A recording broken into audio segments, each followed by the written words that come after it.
Today is October 21st, and today was actually not that good of a day for me.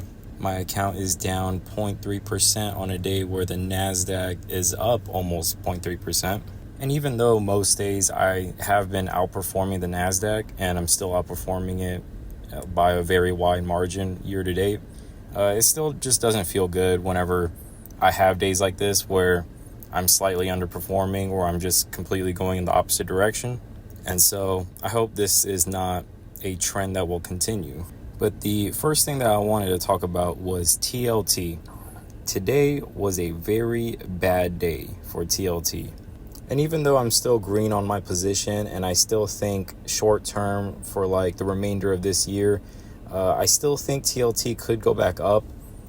But yeah, it doesn't feel that good to have your number 2 position down this bad. And also having the opportunity to hedge when TLT was like 100 or 101, I think. And I just didn't take it because I just didn't want to cap my gains, but it's all right. I mean, even if I sold covered calls back when TLT was 100, I probably would have made a couple $100 and it would have hedged a little bit of downside. But lucky for me, it was a great day for both Robinhood and SoFi, but specifically SoFi. It is up 2% today, and it finally seems like SoFi is here to stay around the $10 range. And even though I am green on my position in SoFi, and I'm happy to see that shareholders of SoFi are actually starting to make money now, finally, I'm still slightly, maybe not disappointed, but slightly underwhelmed by the company because the credit cards that they've been releasing, let's be honest, they're a snooze fest. I think the Robinhood Gold card is so much better. And correct me if I'm wrong, but the Robinhood Gold card is both a regular credit card and a secured card. So for people that probably don't have the best credit score, but they are a gold member and they want to get their finances right, they can still apply to the gold card, but also put up a little bit of money to get a secured card. And so that's much less risk for Robinhood. That user does not get to miss out on anything, right? That user still has the same product as someone with 6 figures in the Robinhood account, has a very high credit score, and that user is also more likely going to stick around once their finances are straightened out. And correct me if I'm wrong, but I don't think the SoFi Secure card has any rewards as of right now.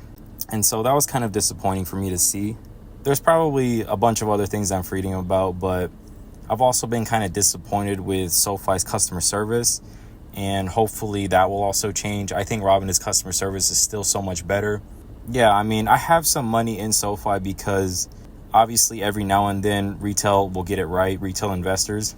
And I do think that SoFi has a bright future. It's just, I don't think it is as good as Robinhood, if that makes any sense, which is why I have so much more money in Robinhood. But I really do hope that SoFi can become a major financial institution, and I really do hope that they have a bright future and a lot of shareholders make a lot of money.